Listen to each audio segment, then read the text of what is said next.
Rodrigo Matos, tem uma coisa aí de Flamengo com desempenho de campeão nesse período com os desfalques. Como é que são esses números? E a torcida pode ficar empolgada, né? Depois de prever um cenário meio catastrófico até no começo, quando a gente se deparou com a quantidade de jogadores fora. Agora a torcida já se empolga com esse desempenho até surpreendente, né? De certo modo. Boa tarde, Luísa. Boa tarde, Renato. Então, com a vitória de ontem para o Cruzeiro, né, um jogo muito duro, o Flamengo chegou a 13 pontos em 18, o que dá 72% de pontos. Nas últimas 5 edições do Brasileiro, esse tipo de desempenho não daria título naquela do Flamengo contra o próprio Flamengo de 2019 e contra o Galo de 2021. Todos os outros anos é um desempenho, por exemplo, melhor do que o Palmeiras teve nos 2 últimos títulos. Então, nesse período de desfalque, está tendo um desempenho que, se repetido até o fim do ano, provavelmente levaria um título. O que é surpreendente, porque a gente estava achando que ia ser modo sobrevivência, né? Que a criançada que joga videogame ali ia ser muito carregar para ficar levando dentro da linha de G4, ou não se distanciar muito da liderança, mas o Flamengo hoje abriu 3 pontos para o segundo colocado. Essa diferença pode cair agora se o Palmeiras, hoje à noite contra o Corinthians, a gente está falando à tarde de segunda, né? Se o Palmeiras ganhar do Corinthians, aí cai para 1, mas de qualquer jeito, e mais uma vez, o que a gente viu ontem no jogo contra o Cruzeiro foi um jogo equilibrado, mas um desempenho bom para um time que tem problemas no meio de campo, né? Teve até problemas com o Lohan, o garoto, que a gente vai falar mais à frente, mas ainda assim teve formas ali de roubada de bola para sair e conseguir chegar na frente, aproveitando o contra-ataque, né? Esse Flamengo está muito incisivo e sem ficar segurando muito a bola, é o que a gente tem visto, e também com essa bola parada que está funcionando. Às vezes tomou 2 gols de bola parada no jogo contra o Juventude, descontou com essa cabeçada fulminante aí do Fabrício Bruno. É verdade, Renato. Te surpreende a maneira como o Flamengo tem jogado, até por como tem conseguido as vitórias, né? São muitas vitórias ali com gols no final também. Eu diria que até de uma maneira mais raçuda, que é o que a torcida até vinha pedindo em alguns momentos, que faltava, talvez. Te surpreende a maneira como o Flamengo tem jogado, as formas que o Tite acabou encontrando soluções ali no meio de tantos desfalques? Bem-vindo. Boa tarde, Luísa. Boa tarde, Rodrigo. Surpreende e muito favoravelmente. Não há como não reconhecer isso. Ninguém, nem o mais otimista dos rubro-negros, imaginaria um desempenho como esse que o Flamengo está tendo na famosa travessia do deserto, né? Que são os 10 jogos que ele tem que fazer em sequência, sem os seus 5 selecionados. Ninguém esperava um desempenho desse, e acho que o mais elogiável, o mais Flamengo de ser, é justamente essa forma que o Flamengo está jogando. Muitos jogadores, que até bem pouco tempo atrás eram criticados justamente por ter um ritmo mais lento, por ser um jogador que aparentava ser mais preguiçoso. O Gerson, o maior exemplo, o exemplo mais perfeito disso, o cara está correndo feito coelho de desenho animado. Eu me arrisco a dizer que o que o Gerson está jogando hoje é no nível do Gerson de 2019. Sendo que em 2019 ele estava cercado por outros jogadores em grande forma. Agora ele é praticamente o único grande destaque. Ele e o Pedro, são os 2 grandes destaques desse time completamente esfacelado, mutilado. Eu acho que é surpreendente e altamente elogiável. Mas a garra com que o time está se entregando, o número de gols no final, que ou impediram derrota, como no caso do Atlético Paranaense, ou garantiram vitórias, como no caso contra o Bahia, é impressionante. É impressionante e altamente elogiável.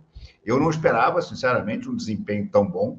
Eu achava que, sim, o Tite poderia conseguir manter o time no G4, coisa e tal, mas manter o time na liderança, como ele tem mantido, é uma coisa absolutamente de se levantar e bater palmas de pé. Não resta a menor dúvida. Mas ressalto, principalmente, a garra e a entrega de todos os jogadores durante os 90 minutos. O Flamengo está brigando até o último minuto de acréscimo. Isso é muito, muito elogiável. Está jogando, olha, guardem com cuidado que eu estou falando para não exagerar, né? Mas ele está jogando como time campeão. Isso não quer dizer que ele vai ser campeão. Mas os campeões jogam como está jogando o Flamengo. Indo em todas as divididas como se fosse a última, correndo os 90 minutos. Bruno Henrique ontem pode não ter sido brilhante, mas Bruno Henrique marcou como lateral em determinados momentos. Todo mundo está se entregando de uma maneira incrível. Os únicos jogadores que não participam um pouco da marcação são o Pedro, que mesmo assim dá o primeiro combate, e o Lohan, que justamente são os dois que ficam mais soltos na frente. Luiz Araújo volta pela esquerda, Bruno Henrique volta pela direita, todo mundo se entrega. O Gerson é um motor na frente e é um marcador extremamente eficiente atrás. Olha, não há outra palavra a não ser dizer espetacular.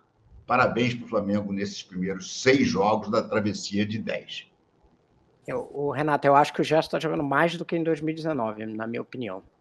Porque naquele Flamengo ele tinha um papel muito importante, que você tem razão, na saída de bola e tal, não sei o quê, mas o protagonismo ofensivo podia ser dos outros jogadores, né? Do Arrascaeta, do Everton e tal. Ele está tendo que assumir um protagonismo ofensivo de dar passe, como ele fez ontem. A jogada é linda, né? Ele vem levando, não só ele arranca, sustenta a arrancada, e quando ele vai induzindo a zaga do Cruzeiro para a esquerda para abrir espaço para o Pedro, que entra e ele dá o passe para o Pedro, um belo passe, e o Pedro faz o gol. E o Pedro, isso que você falou da marcação, ele está muito mais dedicado do que estava anteriormente, que foi a questão com o São Paulo. Não sei se você lembra a briga, aquele soco que ele tomou, era porque o São Paulo dizia que ele se dedicava pouco à marcação, pressão, e hoje ele está fazendo isso com muito empenho, marcando em cima, enfim, fora a fase técnica. Né? Eu acho que o que leva você a achar que ele está jogando mais, e eu acabo até, de uma certa forma, concordando, é porque em 2019 ele tinha muitos outros jogadores em grandíssima forma. Ele tinha vários, ele tinha os 4 avançados na frente. Everton Ribeiro jogando muito, Gabriel jogando muito, Bruno Henrique jogando muito, Arrascaeta jogando muito. Ele era, vamos assim dizer, o 5º elemento, mas jogou uma barbaridade. Mas, de fato, ele hoje em dia cumpre mais funções. Até pela ausência de parceiros do meio-campo tão brilhantes, ele cumpre mais funções. E ele está realmente enchendo os olhos. Não há outra. Já estou com medo da famosa 11ª data, né? Porque parece que vai ter lá na frente, nas eliminatórias, mais uma data que a FIFA, que vai ser junto com a data FIFA, correto? E aí depende do deslocamento ali, Renato. Se ele pode usar ou não a data da final da Copa do Brasil. Ali vai depender. Vamos ver como é que vai ser. Mas eu já estou com medo que nessa 11ª data o Dorival leve o Pedro e o Gerson. E o Flamengo fica sem 7, né? Se eles tivessem jogado essa bola um mês antes, eles teriam sido convocados, porque eles estão jogando mais bola que os jogadores que estão lá. O Flamengo, a seleção não tem um centroavante como o Pedro hoje em dia, né? Essa opção de centroavante mesmo. O Evanilson, que está lá, que é um bom jogador, é inferior ao Pedro, né? Tem o próprio Fabrício Bruno também, né? Que esteve no radar da seleção, tá jogando bem, mas, enfim, acabou não tendo vaga. Eu vejo o papel do Gerson, talvez, eu tô na linha do Rodrigo, assim, mais importante, talvez, e eu diria que até pelo fora do campo. O Gerson assumiu um papel como capitão que tem sido muito importante para o Flamengo nesse período, principalmente para os garotos também. O Gerson tem sido um mentor ali, um pai, vai ser padrinho do filho do Wesley, por exemplo, que mostra um pouco dessa relação que ele desenvolveu com os jogadores mais novos. Essa relação é importante também para carregar o resto do time, porque quando você tem jogadores muito experientes, talvez seja um pouco mais fácil, eles já se conhecem, né? A Arrascaeta, por exemplo, já tem um entrosamento, mas com os mais jovens você tem que trazer. O Lohan agora, que vai ser o nosso próximo tema, o Lohan está numa queda técnica porque ele não tinha essa sequência de jogos há muito tempo já. Então o Flamengo está tentando blindar um pouco ele também nesse momento para não perder um garoto que é importante. Renato, você... Luísa, só uma coisinha sobre liderança. Eu acho que está ficando cada vez mais claro que os líderes desse novo Flamengo são Davi Luiz e Gerson. Porque o Davi Luiz também exerce um papel muito importante com a garotada. Então, acho que os líderes desse novo Flamengo são Davi Luiz e Gerson. O Rossi tem crescido também, né, Renato? Nesse papel. Mas o fato dele ser estrangeiro talvez tenha menos influência. Talvez não vai ter tanta empatia, né? E eu acho o seguinte, mesmo quando voltarem os outros, porque o Arrascaeta, por exemplo, não é líder. O Arrascaeta não tem líder, que eu digo, de aconselhar os mais jovens, de ficar junto da garotada. Ele não tem muito esse perfil. O De La Cruz também não me parece ter. Então, Varela e Vinha, acho que menos ainda. Então, acho que realmente os líderes desse novo Flamengo, que nasceu pelos desfalques todos da Copa América, eu acho que são Davi Luiz e Gerson. O Arrascaeta tem um perfil mais agregador com os estrangeiros, né?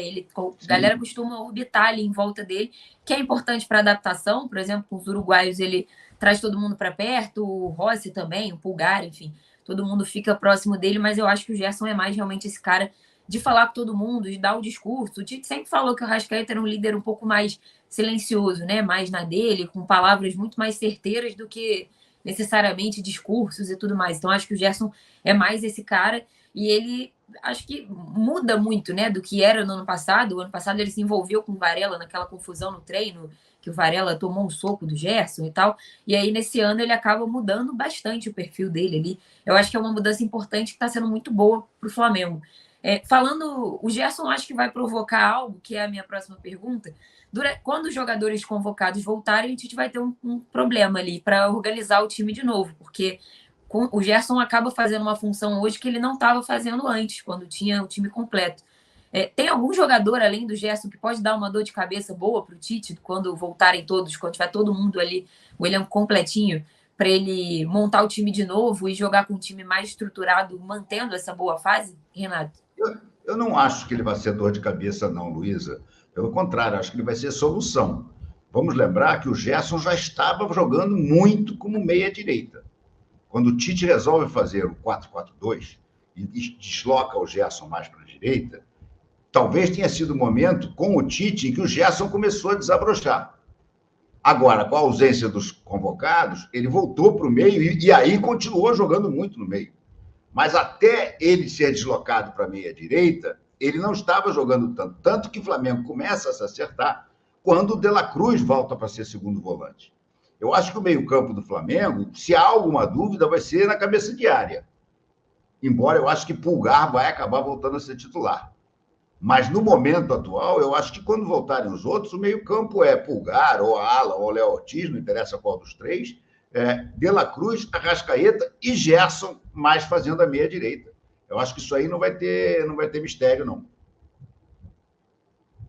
Rodrigo, você vai na mesma linha e tem mais alguém que, porque o Wesley, por exemplo, fez mais um bom jogo, né? Ele tem dado uma mensagem ali depois de um tempo que ele foi mal, ficou fora do time e tal. Acho que ele tem dado um recado ali para o Tite que ele pode disputar, pelo menos disputar a posição com o Varela. Lembrando que quando os primeiros jogos ali sem desfalque, com os desfalques, o Tite ainda tentou manter o Gerson na direita e improvisando gente ali no meio de campo, só que ele não funcionou, né, com esse formato, e aí ele preferiu trazer o Gerson para o meio de campo, e aí o Gerson está jogando muito bem, e aí ele botou o Luiz Araújo para a ponta direita, né? Eu acho que, eu concordo com o Renato, que vai ter uma discussão ali sobre o primeiro volante. O Léo está jogando muito bem, até melhor do que o Alan. Ele foi obrigado a fazer uma adaptação nesses 2 últimos jogos, tirando o Lohan, porque o Lohan estava mal. E aí ele botou o Alan para jogar de segundo volante, que eu acho que o Alan, que é bom jogador, se perde um pouco quando ele joga de segundo volante. Ele vai muito melhor de primeiro. Ele não tem essa capacidade de ir até a outra área, de conclusão, de passe muito perto, mais pressionado. Ele tem jogando de frente. Mas eu acho que o outro que pode causar é o que você falou mesmo, o Wesley. Acho que vai ter uma discussão em relação ao Varela. Quando o Varela voltar, o Varela é um bom defensor, atacando ele ok, não é super, mas é ok. Tem uma execução de cruzamento melhor do que a do Wesley, mas o Wesley tem mais arrancada e mais físico do que o Varela, então ele consegue chegar mais vezes. Então você vai ter uma discussão ali entre os dois também. A galera está participando aqui no chat. O Eliseu falou: Rossi também faz esse papel de liderança. Realmente, ele é um jogador importante. Ele tem sido importante ali no campo para. A torcida já recuperou esses momentos algumas vezes de tentar botar o time para frente, né? Quando o Flamengo precisa fazer um gol, então ele tenta levar, adiantar um pouco mais as linhas. E também tem aparecido ali na zona mista em alguns momentos para falar mesmo. O Flamengo não costuma colocar jogadores que tiveram enorme destaque no jogo. Fabrício Bruno, por exemplo, não vai na zona mista tem um tempo. Mas o Rossi tem sido esse cara que o Flamengo às vezes recorre para falar ali. Eu acho que ele é um líder um pouco mais silencioso mesmo, como o Renato falou, no sentido de ele fala baixinho, né? Ele não é tão expansivo assim, mas ele tem sido importante de qualquer jeito.